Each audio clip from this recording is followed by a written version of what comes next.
Hello दोस्तों, good evening to all of you. साथियों, आपके अपने चैनल एक अंडरस्कोर एक्सप्लोरर में आप सभी का स्वागत है। साथियों, आज हम एक बार फिर से आपके सामने वीडियो लेके आए हैं। तो आज हम इस चीज़ में परिवर्तन किए हैं साथियों कि हमने इससे पहले मॉडल क्वेश्चन पेपर ही करवाए हैं आपको, और 5 जो मॉडल क्वेश्चन पेपर कराए हैं वो आपने देख लिया कि हम किस लेवल से आपको जो है तैयारी करवाने वाले हैं। साथियों, उससे आपको पता चल जाएगा कि हाँ सर किस टाइप से जो है हमारे को मटेरियल अवेलेबल करवाएंगे, है ना। तो साथियों, अब उसी सीरीज़ में जो है अब आज जो है क्लास है अपनी थ्योरी की। तो मेरा काफ़ी दिनों से विचार हो रहा था कि अब जल्दी ही हम थ्योरी की जो है क्लास प्रारंभ किया जाए ना।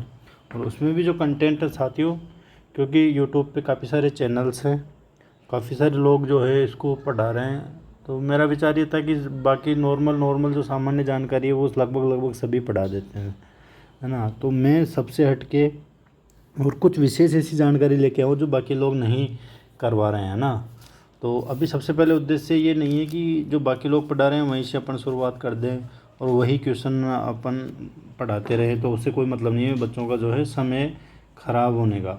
आपने इससे पहले जो मॉडल पेपर थे उसमें देख ही लिया होगा कि मेरे जो क्वेश्चन हैं वो बाकी लोगों से बिल्कुल हट के है, यानी उनके जो टेस्ट सीरीज है उसमें वो क्वेश्चन आपको मिलेंगे ही नहीं साथियों, है ना।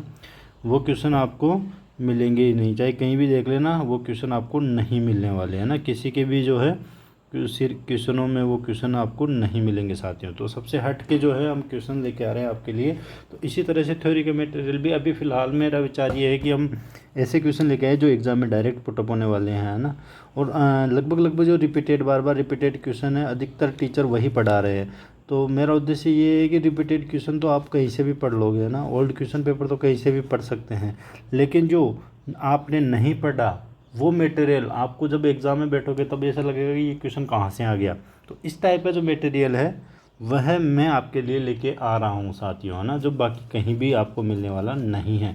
और एकदम जो मैं पढ़ा रहा हूँ साथियों, ये एकदम ऑथेंटिक सोर्सेज से मैंने उठाया है मैटर, बिल्कुल ऑथेंटिक सोर्स से ही आपको मटेरियल मिलेगा साथियों। हम किसी गाइड वगैरह का सहायता नहीं लेते। मुझे पता है कई लोग गाइडों से ही कॉपी पेस्ट कर रहे हैं, लेकिन हम किसी गाइड का सहारा नहीं लेके सिर्फ़ और सिर्फ आपके लिए ऑथेंटिक मटेरियल ही आपके लिए लेकर आए हैं साथियों। तो देखो, आज सबसे पहले हमारा चैप्टर क्या रहेगा, पुस्तकालयों का ऐतिहासिक विकास। तो सबसे पहले हम किसकी बात करेंगे, जो लाइब्रेरी का हिस्टोरिकल डेवलपमेंट है उस पर, है ना साथियों।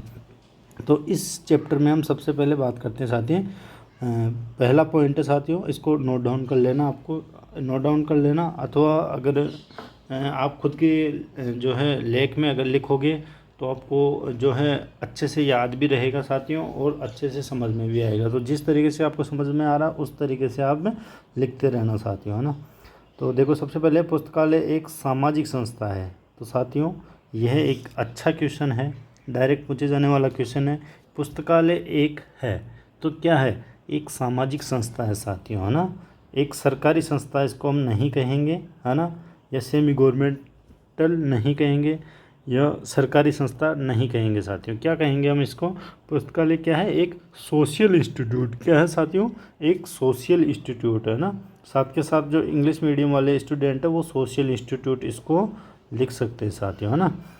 तो अब बात करते हैं आगे इसकी। तो हो गया, पुस्तकालय एक सामाजिक संस्था है जो समाज कल्याण हेतु ज्ञानी और अज्ञानी को समान रूप से ज्ञान वितरित करता है साथियों। तो एक जो लाइब्रेरी है साथियों, न केवल ज्ञानी व्यक्तियों के लिए है बल्कि यह किसके लिए, अज्ञानी को भी, है ना। ज्ञानी व्यक्तियों को तो हम जो है मटेरियल अवेलेबल करवा रहे हैं, इसके अलावा जो अज्ञानी व्यक्ति है उनको भी समान रूप से ज्ञान वितरण करने के लिए ही पुस्तकालय एक सामाजिक संस्था है साथियों, है ना। अब देखो नेक्स्ट आगे क्या है, पुस्तकालय ज्ञान के प्रसार, विद्वता की प्रगति, शिक्षा और अनुसंधान की वृद्धि की एक संस्था है। तो ये किस टाइप की संस्था है साथियों, आपको पूछा जा सकता है क्वेश्चन में ऑप्शन देके कि पुस्तकालय किस तरह की संस्था नहीं है। तो है में क्या क्या आएगा आपके, पुस्तकालय ज्ञान के प्रसारण के लिए है, बिल्कुल है। विद्वता की प्रगति के लिए है, बिल्कुल है। शिक्षा और अनुसंधान की वृद्धि की संस्था है। बिल्कुल, तो ये तीनों बिल्कुल सही है आपका, है ना साथियों। तो इस तरीके से आप इसको नोट डाउन कर लेना। अब बात करते हैं आगे। समाज हमारे यहाँ आया, पुस्तकालय क्या है, एक सामाजिक संस्था है। अब सामाजिक जो शब्द है साथियों वो कहाँ से आया, एक समाज से आया, है ना। समाज का ही जो है रूप क्या है, सामाजिक, है ना। तो समाज कहाँ से आया, अब इसकी बात करते हैं साथियों। तो समाज का तात्पर्य है समूह में कार्य करना। तो आपको डायरेक्टली एग्जाम में क्वेश्चन पूछा जा सकता है साथियों कि समाज का शब्द का तात्पर्य क्या है। जो समाज हमारा शब्द है उसका तात्पर्य क्या है। समाज शब्द का तात्पर्य साथियों समूह में कार्य करना, है ना। ध्यान रखना, बहुत इंपॉर्टेंट चीज़ है। ऐसे कैसे डायरेक्ट ऑप्शन में आपको देखने को मिलेगा साथियों कि समाज शब्द का तात्पर्य क्या है, तो समूह में कार्य करना। एग्जैक्ट इसका जो मीन्स है वह होता है समूह में कार्य करना। आगे साथियों समाज शब्द यानी जो सोशल शब्द है, इसकी उत्पत्ति कौन सी भाषा, लैटिन भाषा के शब्द कि कौन सा शब्द, वह शब्द कौन सा है लैटिन भाषा का साथियों, तो सोशियस, है ना। इसको नोट डाउन आप लिख लेना, है ना, क्योंकि लिखने से ज़्यादा समय तक याद रहेगा। सोशियस शब्द है ना, किससे, सोशियस। सोशियल शब्द किससे बना है साथियों, लैटिन भाषा के सोशियस शब्द से बना है, जिसका अर्थ क्या है साथियों, सोशियस का अर्थ है ना। हम बात कर रहे हैं अभी किसकी, सोशियस की। तो सोशियस का अर्थ होता है मित्र, अनुगामी या साथी। तो यह इसके मीन्स है किसके, सोशियस के, है ना। मित्र हो सकता है, अनुगामी हो सकता है। अनुगामी क्या होता है, तो अनुगामी कहते हैं जो साथ चलने वाला, है ना। अनुगामी क्या होता है, साथ चलने वाला, और साथी, है ना। तो ये सोशियस के शाब्दिक अर्थ है साथियों, है ना। अब बात करते हैं आगे पुस्तकालय की। तो साथियों जो पुस्तकालय है, पुस्तकालय शब्द अंग्रेजी भाषा के लाइब्रेरी का हिंदी अर्थ है ना साथियों। आपने देखा होगा लाइब्रेरी का हिंदी अर्थ क्या होता है, तो पुस्तकालय इसका हिंदी अर्थ है साथियों। अब मेरी बात सुनो, है ना। आगे है, चलो एक बार पूरा पढ़ लेते हैं। जिसकी उत्पत्ति यानी किसकी उत्पत्ति साथियों, जो लाइब्रेरी शब्द है इसकी उत्पत्ति लैटिन भाषा के शब्द, कौन सा शब्द है, लैटिन भाषा का शब्द लाइबर से मानी जाती है। जिसका अर्थ क्या होता है, किसका अर्थ साथियों, तो यहाँ पे हम कर रहे हैं लाइबर का अर्थ, है ना। किसकी बात हो रही है यहाँ पे, लाइबर की। लाइबर का अर्थ क्या होता है साथियों, तो इसका अर्थ है छाल अथवा वृक्ष का आंतरिक आवरण। तो आपको ध्यान रखना है साथियों, लाइब्रेरी शब्द का हिंदी अर्थ होता है पुस्तकालय, लेकिन लाइबर शब्द का हिंदी अर्थ क्या होता है साथियों, तो छाल अथवा वृक्ष का आंतरिक आवरण। एग्जैक्ट आपको ऑप्शन क्वेश्चन में और ऑप्शन मिल सकता है साथियों। तो आपको यह चीज़ अवश्य ध्यान में रखनी है कि लाइबर का जो शाब्दिक अर्थ क्या होता है, या तो पेड़ की छाल या वृक्ष का आंतरिक आवरण, है ना। छाल किसकी है, पेड़ की, है ना, या वृक्ष का आंतरिक आवरण ही इसका शाब्दिक अर्थ माना जाता है साथियों लाइबर शब्द का। अब मैं आपके सामने एक क्वेश्चन देता हूँ, अब आप इसका आंसर बताना साथियों कि हम जो लाइब्रेरी शब्द है, कौन सा लाइब्रेरी शब्द कौन सी भाषा का है, कौन सी भाषा का है, कौन सी भाषा का है, तो बताओ साथियों लाइब्रेरी शब्द कौन सी भाषा का है। एक बार आप कमेंट करें ताकि मुझे पता चले कि हाँ आपने कितनी का आपने नॉलेज है, किस ढंग से आप देख रहे हैं, कितने सीरियस है क्लास के प्रति, तो पता तो चले ना।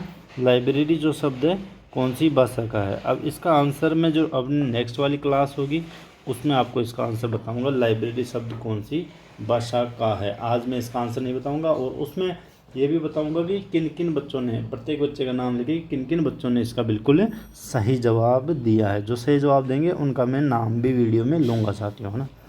अब देखो नेक्स्ट आगे बात करते हैं साथियों,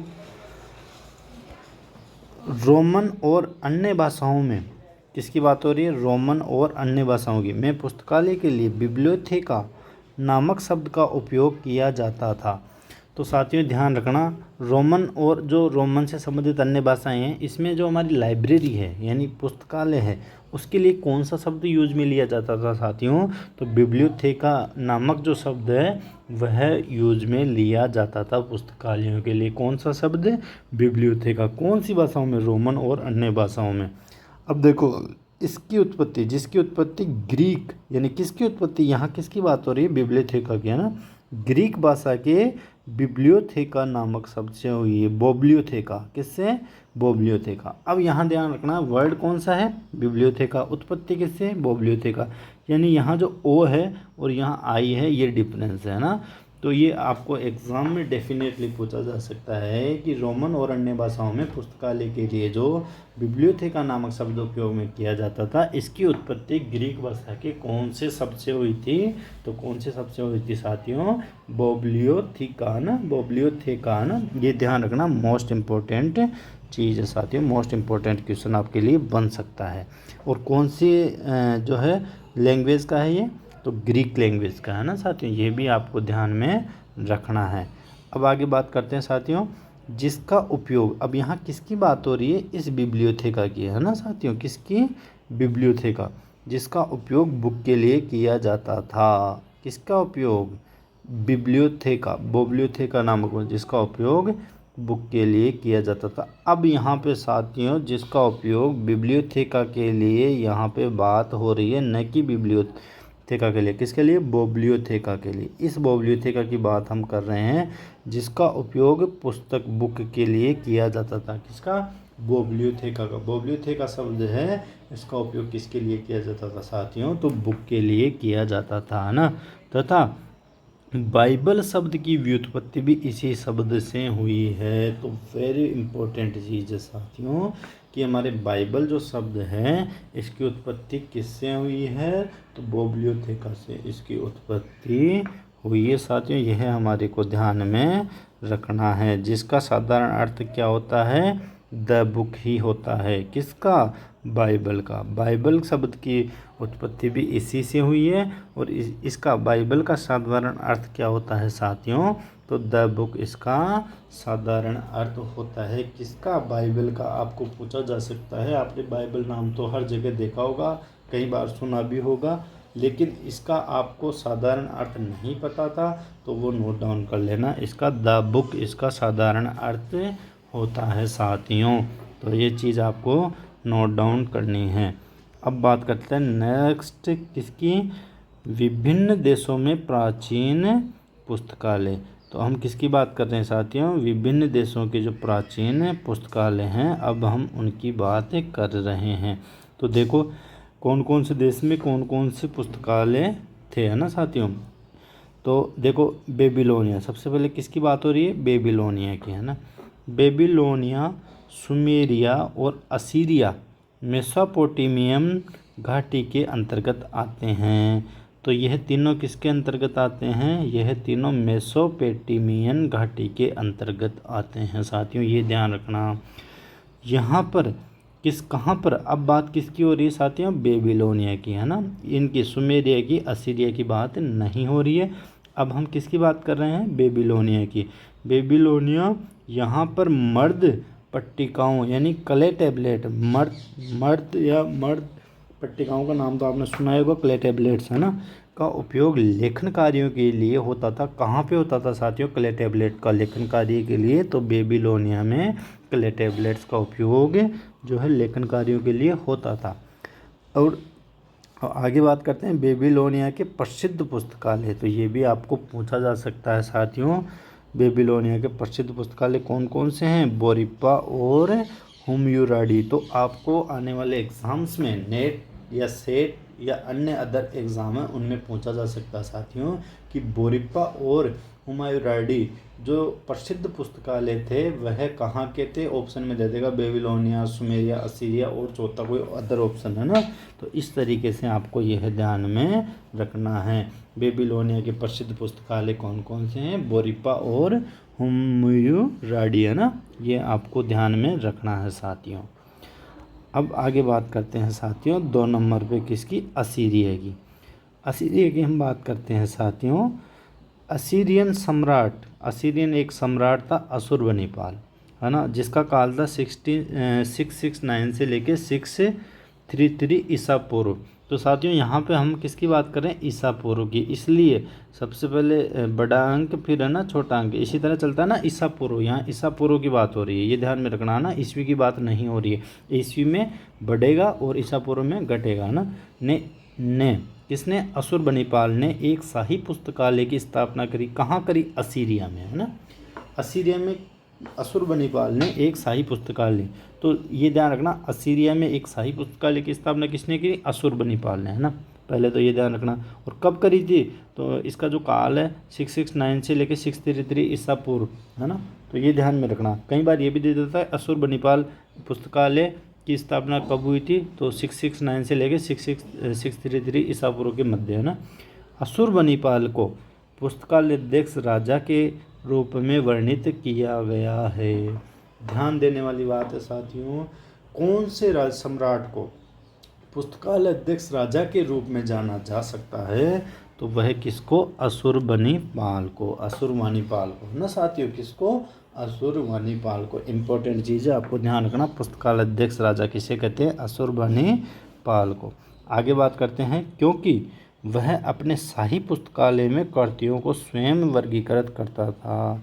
क्यों इसको लाइब्रेरियन सम्राट, लाइब्रेरियन किंग क्यों कहा जाता था साथियों?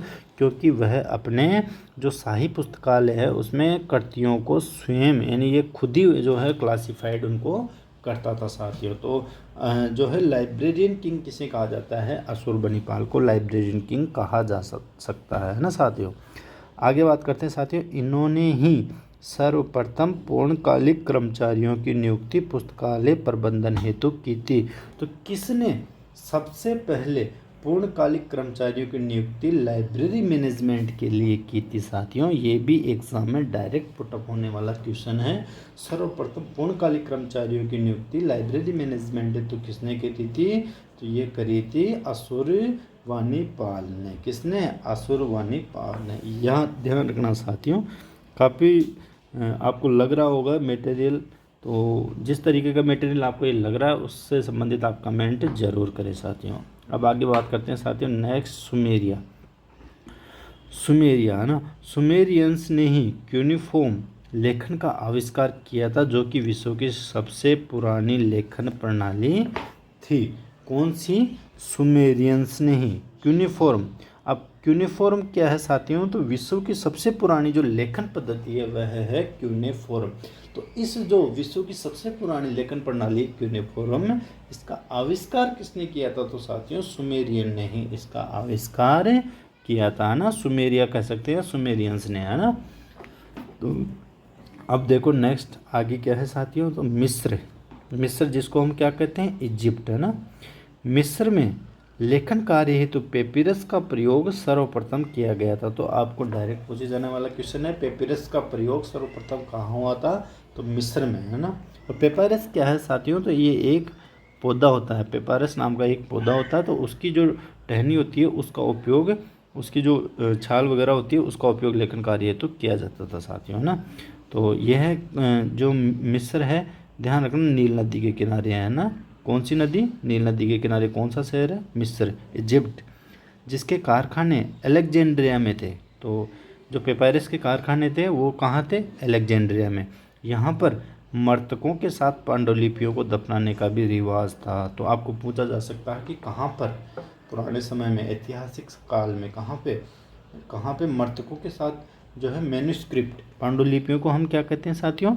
मैन्युस्क्रिप्ट, है ना। मैन्युस्क्रिप्ट किससे कहते हैं? पांडुलिपियों को। तो इनको दफनाने का भी जो है रिवाज यहाँ पे था। कहाँ पे? मिस्र में, है ना। अब आगे बात करते हैं साथियों यूनान की। किसकी? यूनान, जिसको हम क्या कहते हैं? ग्रीस भी कहते हैं, यूनान की, है ना। तो देखो यूनान के बारे में हम देखते हैं।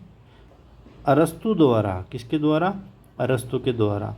अरस्तु एक यूनानी थे, है ना। यूनानी थे, कहाँ के थे? अरस्तु यूनान के, है ना। अरस्तु द्वारा यहाँ पर पेरिपेटेटिक, है ना, क्या? पेरिपेटेटिक नामक अध्ययनशाला की स्थापना कर। तो अरस्तु के द्वारा कौन सी अध्ययनशाला की स्थापना की गई थी? पेरिपेटेटिक। और पेरिपेटेटिक नामक अध्ययनशाला की स्थापना किसके द्वारा की गई थी? तो अरस्तु के द्वारा। दोनों तरफ से आपको ध्यान रखना है साथियों। स्थापना कर वैज्ञानिक शोध हेतु पुस्तकालयों को संगठित किया गया, है ना। किसकी स्थापना करके? पेरिपेटेटिक नामक अध्ययनशाला की स्थापना करें, वैज्ञानिक शोध हेतु पुस्तकालय को जो है संगठित किया गया, है ना। तो इसका अरस्तु द्वारा जो पेरिपेटिक नामक अध्ययनशाला उसकी स्थापना करने का मुख्य उद्देश्य क्या था, तो वैज्ञानिक शोध हेतु, किस लिए, साइंटिफिक रिसर्च हेतु, है ना साथियों। तो आगे देखो एथेंस में, अब कहाँ की बात हो रही है, एथेंस में, है ना। एथेंस में 300 ईसा पूर्व जन पुस्तकालय की स्थापना की गई थी। तो एथेंस में जो पब्लिक लाइब्रेरी है उसकी, पीपुल्स लाइब्रेरी है, पब्लिक लाइब्रेरी की स्थापना 300 ईसा पूर्व जो है की गई थी, जहाँ स्त्रियों और दासों को भी लेखन और वाचन की अनुमति थी। तो आपको ध्यान रखना है, एथेंस में जो 300 ईसा पूर्व जन पुस्तकालय की स्थापना की गई थी, वहाँ पे क्या है, स्त्रियों और दासों को भी लेखन और वाचन की परमिशन थी। बाकी उस समय आप मान सकते हो कि स्त्रियों और दासों को लेखन और वाचन की अनुमति नहीं होती थी, लेकिन एथेंस में क्या है, जन पुस्तकालय की स्थापना की गई और वहाँ पे क्या है, स्त्रियों और दासों को भी लेखन और वाचन की अनुमति दी गई थी साथियों, है ना। अब देखो आगे, सिकंदर महान यानी एलेक्जेंडर द ग्रेट, है ना। सिकंदर महान को हम क्या कहते हैं, एलेक्जेंडर द ग्रेट ने 332 ईसा पूर्व, तो ये ईसा पूर्व की बात हो रही है, यूनान में। तो ध्यान रखना, एलेक्जेंडर द ग्रेट कहाँ पे, यूनान में अलेक्जेंड्रिया नामक नगर की स्थापना की थी। तो जो सिकंदर महान था उसने अलेक्जेंडर नामक एक नगर की स्थापना करी थी, कब, 332 ईसा पूर्व में, यूनान के अंदर, है ना। जहाँ पर डेमेट्रियस नामक विद्वान ने, तो विद्वान का क्या नाम था साथियों, इसको नोट डाउन कर लेना, मैं लिख देता हूँ, डेमेट्रियस, है ना, डेमेट्रियस। तो डेमेट्रियस नामक विद्वान ने एक अजायब घर, है ना, अजायब घर और पुस्तकालय की स्थापना की, किसकी, एक अजायब घर और लाइब्रेरी की स्थापना की। टोलमी द्वितीय, है ना, ये इंग्लिश में टोलमी, यहाँ पे पी साइलेंट रहता है साथियों। टोलमी द्वितीय ने एलेक्जेंड्रियन पुस्तकालय को विकसित करने में विशेष प्रयास किए। तो एलेक्जेंड्रियन जो लाइब्रेरी है उसकी स्थापना करने में विशेष योगदान किसका था साथियों, तो टोलमी द्वितीय का, है ना, किसका, टोलमी सेकंड का जो है, इसकी एलेक्जेंड्रियन लाइब्रेरी की स्थापना करने में विशेष योगदान था साथियों। अब बात करते हैं आगे रोम की। अब देखते हैं साथियों रोम की, है ना। रोम, यहाँ पोलिस एमिलस, किसका नाम है, पोलिस एमिलस नामक विद्वान का एक प्रसिद्ध पुस्तकालय विद्यमान था, कहाँ पे, रोम में, है ना। तो आपको डायरेक्ट पूछा जा सकता है कि पोलस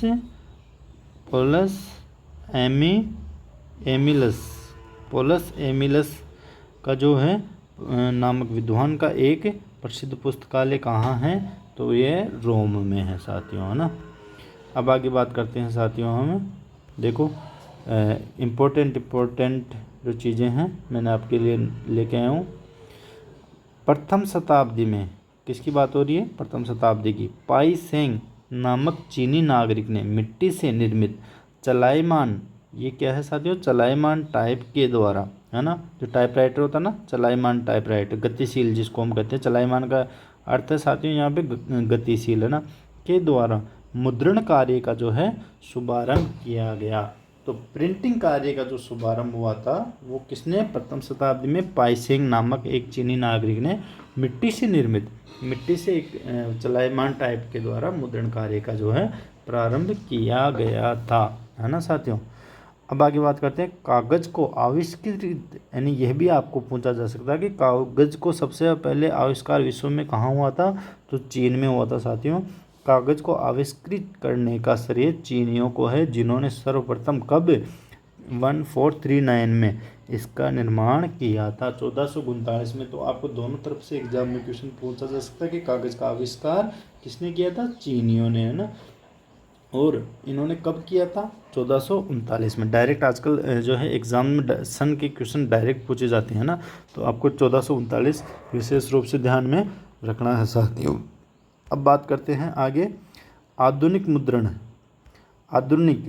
मुद्रण कला का जो मॉडर्न प्रिंटिंग है का आविष्कार 1439 में जॉन गुटेनबर्ग ने किया था, जिन्होंने बाइबल नामक ईसाई धर्म ग्रंथ को 1440 से लेकर 1446 को मुद्रित किया है, यानी 1440 से 1446 तक मुद्रित किया था, जिसे गुटेनबर्ग बाइबल के नाम से भी जाना जाता है।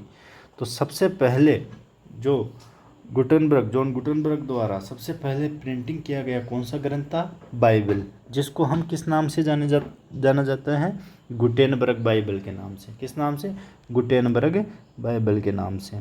यह कला यहीं जर्मनी से विभिन्न देशों में फैली थी। कौन सी कला साथियों? तो जो प्रिंटिंग की जो मॉडर्न, जो वर्तमान में जो मॉडर्न प्रिंटिंग चल रही है, इसकी कला यहीं से, कहाँ से? जर्मनी से विभिन्न देशों में फैली थी। तो आपको ध्यान में रखना है कि जो पहली जॉन गुटेनबर्ग नामक जो प्रिंटिंग प्रेस थी, ये कहाँ पे थी? जर्मनी में। और जर्मनी से ही पूरे अन्य देशों में यह कला जो है फैली थी साथियों ना। तो आपको यह चीज़ ध्यान में रखना है। जो हम देखते हैं भारत में यह कला पुर्तगाल से आई थी, तो आप मान सकते हो कि पुर्तगाल में ये कहाँ से आई थी? तो जर्मनी से, है ना। तो इस तरीके से हमारे को ध्यान में रखना है साथियों। अब आगे बात करते हैं इनकुनबुला, है ना। तो इसके बारे में तो आपने सुना होगा, जिन्होंने नहीं सुना वो मैं बता देता हूँ। इनकुनबुला जब स्टार्टिंग में प्रिंटिंग प्रेस आई साथियों, तो उस समय से लेके और 1500 ईस्वी तक जितने भी ग्रंथ जो है प्रकाशित हुए, छपे, है ना, प्रिंट हुए, तो उन सबको हम क्या कहते हैं? इनकुनबुला। अब इसकी विशेषताएं क्या है साथियों? इसके बारे में कई लोगों ने आपको बताया भी होगा, कई टीचर्स ने, लेकिन इसके बारे में विस्तृत जानकारी किसी ने नहीं दी, जो मैं आज आपके सामने लेकर आया हूँ साथियों, है ना। तो देखो इनकुनबुला क्या होता है साथियों। इनकुनबुला मुद्रण कला के आरंभ में मुद्रित ग्रंथ, यानी 1500 ईस्वी से पूर्व के ग्रंथ। तो पूर्व का मतलब तो क्या हो गया साथियों? जब से प्रिंटिंग चालू हुई वहाँ से लेके 1500 तक के, जो अधिकांश हस्तलिखित पुस्तकों की भांति दिखाई देते हैं। किस तरह के? हस्तलिखित, यानी जो हाथ से लिखी हुई पुस्तकें होती हैं उसी तरह से वह दिखाई देते हैं। उनको क्या कहते हैं? इनकुनबुला, है ना। इसमें टाइटल पेज का अभाव था। तो ध्यान में रखना है साथियों, इनकुनबुला जो पुस्तक है, एक तो 1500 से पहले की, यह एग्जाम में डायरेक्ट पुटअप होता है क्वेश्चन। दूसरा है, इसमें टाइटल पेज होता है या नहीं होता है? तो इसमें टाइटल पेज नहीं होता है, ये ध्यान रखना साथियों। कई बार स्टेटमेंट वाले क्वेश्चन ऐसे डायरेक्ट पुटअप हो जाते हैं कि इनकुनबुला जो पुस्तक है 1500 से पूर्व के ग्रंथ होते थे, प्लस इसमें टाइटल पेज पे लेखक का नाम होता था, ऐसा कुछ दे देगा, लेकिन वो चीज़ गलत हो जाएगी क्योंकि इसमें टाइटल पेज तो होता ही नहीं था साथियों, है ना। इस तरीके से आपको ध्यान में रखना है। टाइटल पेज का अभाव था। इस काल में ग्रंथों में ग्रंथकारों के नाम का अभाव था, यानी न तो क्या था? न तो टाइटल पेज था, न जो उसके राइटर थे, जो उस बुक के राइटर थे, उस ग्रंथ के राइटर थे, उसके नाम भी उसमें नहीं होता था, है ना। तो इस काल में ये ध्यान रखना कि जिन ग्रंथों में ग्रंथकारों के नाम का अभाव था, उन्हें अज्ञात ग्रंथकारिता या एनोनोमस के नाम की श्रेणी में रखा जाता था। तो एनोनोमस ग्रंथ किसे कहा जाता है? यह इम्पोर्टेंट क्वेश्चन है साथियों, बार बार एग्जाम्स में पूछा जाता है। एनोनोमस ग्रंथ किसे कहते हैं? यानी कि इस काल में, इनकुनबुला काल में जो ग्रंथों के नाम का अभाव था, उन्हें एनोनोमस ग्रंथ जो है किस श्रेणी में रखा जाता था। आपको ये भी पूछा जा सकता है कि एनोनोमस ग्रंथ विशेष रूप से किस काल में जो है ये प्रकाशित होते थे? तो इनकुनबुला जो काल था, इसमें एनोनोमस ग्रंथ स्पेशल रूप से प्रकाशित होते थे साथियों। आगे देखो साथियों, मुद्रण का नाम, स्थान और दिनांक पुस्तक के अंत में दिए जाते थे, है ना। तो इनकुनबुला जो ग्रंथ थे उसमें प्रिंटिंग प्रेस का नाम, उसका स्थान और दिनांक आदि कहाँ पे? पुस्तक के अंत में दिए जाते थे। जबकि अभी कहाँ पे दिए जाते विशेष रूप से? टाइटल या इम्प्रिंट जो आपका सेक्शन होता है, यानी टाइटल या टाइटल पेज के पीछे वाले सब टाइटल वगैरह पेज पे ही जो है ये सब आपके प्रिंटिंग वगैरह, स्थान और दिनांक वगैरह, प्रिंट एडिशन वगैरह वहीं पे आपके दिए जाते हैं टाइटल पेज। और जबकि इनकुनबुला नामक जो ग्रंथ होते थे उसमें कहाँ पे? पुस्तक के अंत में यह सब दिए जाते थे। तो साथियों सबसे जो है इम्पोर्टेंट चीज़ है, बिल्कुल आपको डिट्टो ऐसे कैसे याद रखना है साथियों। अब आगे हम बात करते हैं साथियों मोनास्टिक लाइब्रेरीज। तो मोनास्टिक लाइब्रेरीज क्या होती है साथियों? तो देखो, सर्वप्रथम मोनास्टिक पुस्तकालय सन 295 से लेके 345 में, ये ईस्वी की बात हो रही है साथियों, किसकी? ईस्वी की, है ना। 295 से लेके 345 ईस्वी में संत पेचोमियस, है ना, ये एस टी किसके लिए है? संत के लिए है ना। अपन कई बार देखते हैं किसी के आगे अगर एस टी लिखा हो तो वो उसका मतलब वो संत है ना। जैसे डी आर लिखा होता है तो डॉक्टर के लिए लिखा होता है, उसी तरीके से एस टी किसके लिए? संत के लिए। संत कौन सा संत है? पेचोमियस है ना। पेचोमियस कह सकते हैं इसको, द्वारा मिस्र में स्थापित किया गया था। तो विश्व में, यहाँ किसकी बात हो रही है? विश्व की। विश्व में सबसे पहले मोनास्टिक लाइब्रेरी जो है किसने? संत पेचोमियस के द्वारा। कहाँ पे? मिस्र, जिसको हम इजिप्ट भी कहते हैं, जो नील नदी के किनारे स्थित है साथियों। यहाँ पे पहला मोनास्टिक लाइब्रेरी जो है स्थापित किया गया था। और कब किया गया था? 295 में से लेकर 345 ईस्वी के मध्य में, है ना साथियों। तो वेरी इंपॉर्टेंट चीज़ है, मोनास्टिक लाइब्रेरी विश्व में सबसे पहले मिस्र में किसके द्वारा? संत पेचोमियस के द्वारा। कब? 295 में से लेकर 345 के मध्य। इस तरीके से हमारे को प्रत्येक चीज़ ध्यान में रखना है साथियों। अब हम बात करते हैं आगे साथियों नालंदा विश्वविद्यालय की। नालंदा विश्वविद्यालय के बारे में बताने के लिए तो मैं 1 घंटे तक आपको विस्तृत रूप से बता सकता हूँ, लेकिन अभी हाल ही में जो आने वाले एग्ज़ाम्स हैं उसकी दृष्टि से मुझे कम समय में आपको अच्छा मटेरियल, एग्ज़ाम में डायरेक्ट पुटअप होने वाले क्वेश्चन आपको बताने साथियों। अन्यथा नालंदा विश्वविद्यालय पे 1 घंटे का लेक्चरर इजीली बना सकते हैं, है ना। तो अभी फ़िलहाल नहीं बनाएंगे, आने वाले टाइम पे हम विशेष, है ना, प्रत्येक टॉपिक पे, नालंदा की बात नहीं कर रहा, इससे पहले भी जो भी टॉपिक मैंने बताए उस पर मैं चाहता तो एक प्रत्येक टॉपिक पे ही, है ना, जैसे मोनास्टिक लाइब्रेरी है तो उस पर मैं बड़ा लेक्चर बना सकता था, लेकिन मैंने इसलिए क्योंकि एग्ज़ाम बिल्कुल पास में है, बच्चों का भविष्य बिल्कुल पास में है, तो उसको देखते हुए, भविष्य को देखते हुए मैंने ये डिसीजन लिया कि अभी मैं सिर्फ इम्पोर्टेंट चीज़ें, जो चीज़ें हैं वह आपके सामने लेके आऊँगा साथियों। जो बाकी लोग नहीं करवा रहे हैं वह मैं आपके सामने लेके आया हूँ साथियों, है ना। बाकी चीज़ें बड़े बड़े लेक्चर तो कहीं लोग देते हैं, लेकिन मैं अभी इम्पोर्टेंट चीज़ों पे हम जो है बात करेंगे साथियों, समय के अभाव के कारण, है ना। तो देखो आगे साथियों, नालंदा विश्वविद्यालय का प्रधान भवन यानी मुख्य भवन कौन सा? रतन सागर, रत्नोदधि और रतन रंजन अपने नाम के अनुरूप ही उपयोगी थे। पहले तो ये ध्यान रखो कि जो नालंदा विश्वविद्यालय का पुस्तकालय है उसको धर्मगंज के नाम से जाना जाता है ना। ये चीज़ आप ध्यान में रखना, धर्मगंज के नाम से। अब बात करते हैं आगे, तो इसके ये रत्नासागर, रत्नोदधि और रत्नजग, ये एक मुख्य भवन थे इसके, है ना, प्रधान भवन थे। रत्नासागर, रत्नोदधि और रतन रंजन अपने नाम के अनुरूप ही उपयोगी थे। अब देखो इसमें क्या है, एक रत्नोदधि, जो रत्नोदधि भवन था वह 9 मंजिल का भवन था और 300 कमरे इसमें, लगभग कितने कमरे थे साथियों इसमें? तो लगभग इसमें 300 कमरे थे। किसमें? रत्नोदधि में, है ना। आपको ध्यान रखना, रतन सागर में नहीं थे, रतन रंजन में नहीं थे, किसमें थे? रत्नोदधि में। अभी हाल ही में यह एग्ज़ाम में, डायरेक्ट एग्ज़ाम में क्वेश्चन पूछा गया था साथियों। तब मुझे लगा कि ये देखो कितना अच्छी बात है कि अपन ने जो मटेरियल तैयार कर रहा वहाँ से डायरेक्ट क्वेश्चन पूछा गया है। तो उसमें MPPSC का आपको पता है असिस्टेंट प्रोफेसर का जो एग्ज़ाम होता है लाइब्रेरियन सब्जेक्ट का, उसमें लाइब्रेरियन के लिए जो एग्ज़ाम हुआ था उसमें पूछा गया था साथियों। अभी हाल ही में जो 9, कब हुआ था साथियों एग्ज़ाम? आई थिंक 9 जो है जून 2024 को, है ना, 9 जून को हुआ था ना अभी हाल ही में एग्ज़ाम MP का। तो उसके अंदर ये क्वेश्चन पूछा गया था कि जो 9 मंजिला भवन है वो कौन से, किस में है 9 मंजिल का भवन? रतन सागर, रत्नोदधि और रतन रंजन। अधिकतर जो स्टूडेंट है उन्होंने पढ़ाई रतन सागर है, कहीं इस गाइड्स में रतन सागर दे रखा है, जबकि रतन सागर में नहीं था साथियों, ये रत्नोदधि में था, है ना। किस में था? रत्नोदधि में, जो कहीं भी नहीं लिखा हुआ रत्नोदधि में था। वो मटेरियल मैं आपके लिए लेकर आ रहा हूँ साथियों। इसका जो राइट आंसर होगा MPPSC में भी वो रत्नोदधि ही होगा, है ना। अब आगे देखो साथियों, हम बात करते हैं आगे, प्रसिद्ध कवि अमीर खुसरो, है ना, कौन से थे? अमीर खुसरो। इसको अमीर मी बड़ी आएगी साथियों, है ना, वो टाइपिंग थोड़ी त्रुटि है।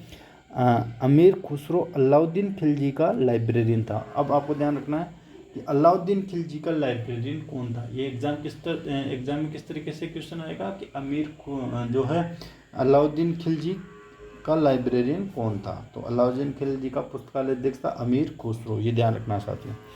अब आगे देखो, आपको सबने लगभग इतिहास पढ़ा होगा तो उसमें आया होगा हुमायूं का निधन पुस्तकालय की सीढ़ियों से गिरने से हुई थी। तो आपको ये भी पूछा जा सकता है कि जो है कौन सा मुगल सम्राट जो है पुस्तकालय से अत्यधिक प्रभावित था। तो हुमायूं उससे अत्यधिक प्रभावित था, क्योंकि ये जो लाइब्रेरी में अक्सर जाया करता था, इसके काल में एक लाइब्रेरी थी और उसकी सीढ़ियों से ही गिरने से इनका निधन हुआ था। किसका? हुमायूं का, है ना साथियों। तो ये ध्यान में आपको रखना है। नेक्स्ट हम बात करते हैं साथियों, अंग्रेजों के शासनकाल में भारत से अनेक हस्तलिखित ग्रंथ ग्रेट ब्रिटेन ले जाए गए, जिन्हें वहाँ इंडिया ऑफिस लाइब्रेरी नाम से एक विशाल पुस्तकालय स्थापित कर रखा गया है। तो साथियों, जब भारत में ब्रिटिश शासन था उस समय भारत से कई सारे जो हैंड रिटन बुक्स है वह ब्रिटेन ले जाई गई, यूके ले जाई गई, यूनाइटेड किंगडम में, और उनको वहाँ पे इंडिया ऑफिस लाइब्रेरी नाम से एक विशाल लाइब्रेरी बनाई गई। उसमें वहाँ पे उन सबको जो है रखा गया है। और आज़ादी के बाद भी आज तक इन ग्रंथों को वापस भारत में लौटाया नहीं गया है। ये एक दुर्भाग्य की बात है साथियों कि आज भी ये ग्रंथ वहीं रखे गए हैं। हमारे देश से जो इम्पोर्टेंट हस्तलिखित ग्रंथ है वो आज भी यूके में ही हैं, और किस में है? इंडिया ऑफिस लाइब्रेरी में। अब साथियों, यहाँ से एक और क्वेश्चन पूछा जाता है कि इंडिया ऑफिस लाइब्रेरी कहाँ पे है, और दे देंगे दिल्ली, मुंबई या ग्रेट ब्रिटेन। तो आपको सही आंसर क्या करना है? ग्रेट ब्रिटेन, न कि दिल्ली मुंबई में नहीं है साथियों। इंडिया ऑफिस लाइब्रेरी कहाँ पे है? ग्रेट ब्रिटेन में, है ना। इस तरीके से आपको आंसर ध्यान में रखना है साथियों। अब हम बात करते हैं आगे। देखो नेक्स्ट टॉपिक क्या है साथियों, भारत में हस्तलिखित ग्रंथों का जो विशाल भंडार है चेन्नई में ओरिएंटल लाइब्रेरी है। तो भारत में सबसे बड़ा जो हस्तलिखित ग्रंथों का भंडार है साथियों वह चेन्नई में है, जिसको हम ओरिएंटल लाइब्रेरी के नाम से जानते हैं। तो ध्यान रखना, ओरिएंटल लाइब्रेरी कहाँ है? चेन्नई में। यहाँ पे क्या है साथियों? हस्तलिखित ग्रंथों का विशाल भंडार है। तो लगभग कितने ग्रंथ है इसमें? 23,000 हस्तलिखित ग्रंथ है। भारत में सबसे बड़ा हस्तलिखित ग्रंथों का भंडार ओरिएंटल लाइब्रेरी चेन्नई में है साथियों। अब बात करते हैं आगे। दूसरे स्थान पर पूना का भंडारकर ओरिएंटल रिसर्च इंस्टीट्यूट। तो जो भंडारकर ओरिएंटल रिसर्च इंस्टीट्यूट है वह कहाँ है? पूना में। तो पूना में क्या है साथियों? भंडारकर ओरिएंटल रिसर्च इंस्टीट्यूट, है ना। ये भी ध्यान रखना है। आगे देखो, खुदा बख्श पुस्तकालय कहाँ है साथियों? पटना में। ये आप सबको पता ही है, खुदा बख्श का तो लगभग सबने पढ़ रखा है साथियों। आगे बात करते हैं, सैयद अली बिलग्रामी पुस्तकालय कहाँ है? ये इम्पोर्टेंट है, ये चीज़ ध्यान रखना। सैयद अली बिलग्रामी पुस्तकालय कहाँ है साथियों? हैदराबाद में ये है। और इसके अलावा वॉल्यूम किसको कहते हैं साथियों? वॉल्यूम किसको कहते हैं? तो वॉल्यूम होता है बढ़िया श्रेणी का चरम पत्र। तो बढ़िया श्रेणी का जो चरम पत्र होता है उसको क्या कहते हैं? वॉल्यूम। आपको पूछा जाता है डायरेक्ट वॉल्यूम क्या होता है, ऑप्शन में 4 ऑप्शन दे देगा, तो वहाँ पे जहाँ पे बढ़िया श्रेणी का चरम पत्र ऑप्शन में है तो वह आपका बिल्कुल सही आंसर हो जाएगा साथियों। आगे हम बात करते हैं सेंसरशिप की। तो सेंसरशिप देखो 1529 में हेनरी अष्टम के द्वारा। तो सर्वप्रथम सेंसरशिप किसके द्वारा? 1529 में हेनरी अष्टम के द्वारा, है ना।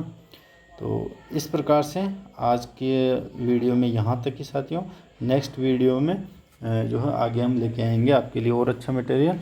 तो अगर हमारा प्रयास आपको अच्छा लगा तो एक बार लाइक करें, वीडियो को जो है अधिक से अधिक शेयर करें ताकि सभी लोगों को इसका बेनिफिट मिल सके साथियों। और चैनल को सब्सक्राइब तो आपने कर ही दिया होगा साथियों। तो फिर जल्दी ही मिलते हैं नेक्स्ट वीडियो में। Thanks for watching this video साथियों।